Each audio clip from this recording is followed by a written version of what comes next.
Bien le bonjour chez vous, bien-aimés dans le Seigneur. Rhapsodie des réalités du mardi 29 avril 2025.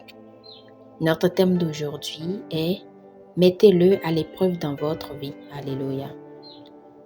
Pasteur Christ partage avec nous sur ce verset, Jérémie 32, verset 27. « Voici, je suis l'Éternel, le Dieu de toute chair. Y a-t-il rien qui soit étonnant de ma part ?» Gloire à Dieu. En tant qu'enfant de Dieu, ne vous retrouvez jamais dans des situations de désespoir ou de manque jusqu'au point où vous êtes contraint de mendier.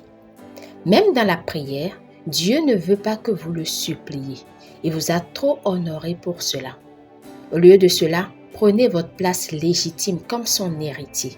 Embrassez votre position en tant qu'enfant du monarque de l'univers. Honoré, rendu digne et glorifié. Alléluia. Le problème avec certaines personnes est qu'elles réfléchissent à la taille de leurs problèmes au lieu de se focaliser sur le Seigneur. Ce dont vous avez besoin, c'est de prouver Dieu dans votre vie. Observez ce qu'il dit dans Malachie 3, verset 10. « Mettez-moi de la sorte à l'épreuve.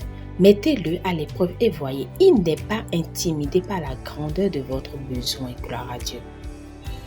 Cela me rappelle une rencontre avec une certaine dame qui est née avec une condition sanguine.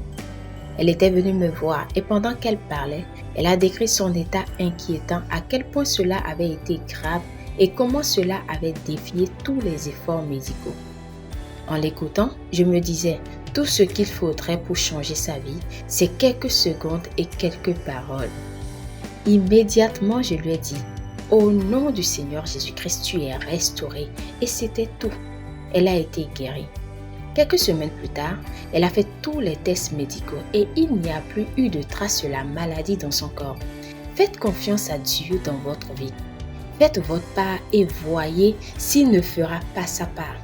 Il est plus disposé et plus enthousiaste pour votre succès que vous ne pourriez jamais l'être pour vous-même. C'est pourquoi, lorsque vous priez, ne suppliez pas avec Dieu ou n'agissez pas comme s'il est réticent à vous bénir. Jésus a dit dans Matthieu 7, verset 11, « Si donc méchant comme vous l'êtes, vous savez donner de bonnes choses à vos enfants, à combien plus forte raison votre Père qui est dans les cieux donnera-t-il de bonnes choses à ceux qui les lui demandent ?»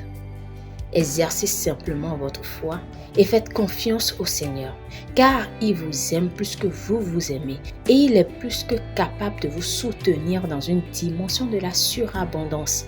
Mettez-le à l'épreuve dans votre vie. Alléluia. Prière.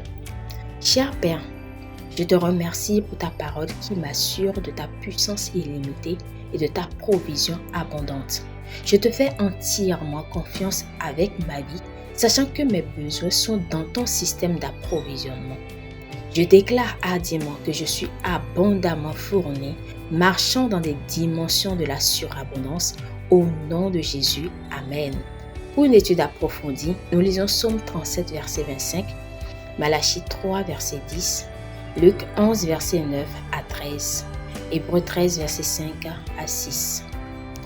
Si vous voulez jouir d'un bon succès et d'une vie surabondante, il est important que vous naissiez de nouveau. Le premier pas, c'est de naître de nouveau.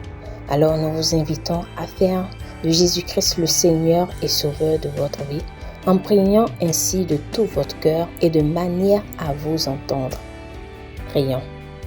Ô Seigneur Dieu, je crois de tout mon cœur en Jésus-Christ, Fils du Dieu vivant. Je crois qu'il est mort pour moi et Dieu l'a ressuscité des morts. Je crois qu'il est vivant aujourd'hui. Je confesse de ma bouche que Jésus-Christ est le Seigneur de ma vie à partir d'aujourd'hui. Par lui et en son nom, j'ai la vie éternelle. Je suis né de nouveau. Merci Seigneur d'avoir sauvé mon âme. Je suis désormais un enfant de Dieu. Alléluia. Vous pouvez lire Romains 10, verset 9 à 10. Félicitations si vous avez fait cette prière. Vous êtes désormais un enfant de Dieu.